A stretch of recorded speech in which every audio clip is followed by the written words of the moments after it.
Taiwan merupakan salah satu dari hanya beberapa negara yang dapat mengadakan acara Tahun Baru.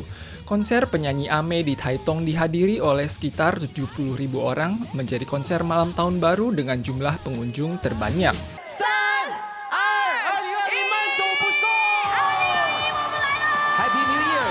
Acara Malam Tahun Baru Akbar tahun ini juga mencakup pertunjukan kembang api Gedung 101 yang mengusung tema penghargaan bagi pahlawan. Sebanyak 16.000 buah kembang api diluncurkan dalam pertunjukan tersebut. Walau acara Malam Tahun Baru di kawasan Suinan, Taichung diganti menjadi siaran virtual, semarak yang ditampilkan oleh Hebe, James Xiao, dan grup musik Lion dan lainnya tetap memukau. Pertunjukan final kembang api lintas abadi Kaohsiung menjadi simbol sejarah pelabuhan Kaohsiung yang telah melewati usia 100 tahun dan melangkah menuju masa depan yang baik pasca transformasi. Selain itu, 3 orang di Tainan ditangkap pada malam tahun baru karena keluar saat menjalani karantina rumah. Mereka masing-masing mengunjungi karaoke dengan temannya, keluar dari hotel tempat karantinanya untuk naik bus ke wilayah utara dan menyelinap dari tempat karantinanya menuju ke Tainan. Ketiganya ditahan saat polisi melakukan sidak. Selain itu, ada orang yang dikabarkan hadir di acara konser Tahun Baru di Taipei dan Taoyuan saat menjalani proses manajemen kesehatan pribadi. Akibat dampak pandemi, upacara pengibaran bendera 2021 di pelataran kantor presiden diganti menjadi siaran langsung. Dalam upacara bertema 2021 Taiwan Better Together, Presiden Tsai Ing-wen menyampaikan pidato tahun baru berterima kasih atas upaya semua pihak untuk mencapai pola kehidupan normal seperti yang diharapkan seluruh dunia.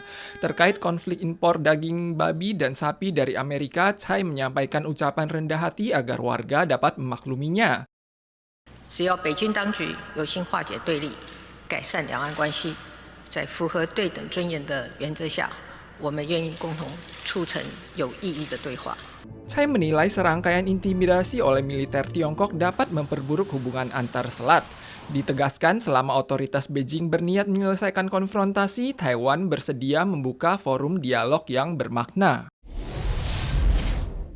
Pusat Komando Epidemi Sentral melaporkan penambahan 3 kasus impor. 2 di antaranya adalah ABK pria Indonesia yang tiba di Taiwan tanggal 17 Desember. Mereka dinyatakan positif tertular hari ini lewat tes yang dilakukan sesaat sebelum masa karantina mereka berakhir tanggal 30 Desember.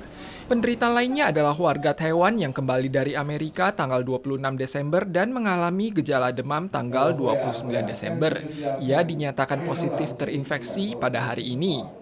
Kasus 791 adalah warga Taiwan yang kembali dari Inggris tanggal 22 serta menderita nyeri otot dan demam tanggal 26. Ia positif terinfeksi saat berobat. Komisi Kesehatan Shanghai Tiongkok melaporkan penambahan 6 kasus impor tanggal 30. Salah satunya berasal dari Taiwan dan dinyatakan positif saat tiba di Shanghai tanggal 27.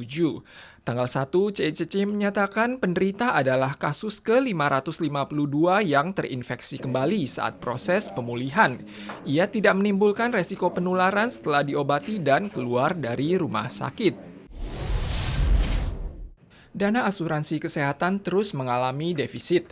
Tanggal 31 sore, Menteri Kesehatan Chen Shizhong mengumumkan peningkatan biaya Askes per 1 Januari dari 4,69% menjadi 5,17%. Biaya premi tambahan juga dinaikkan dari 1,91% menjadi 2,11%.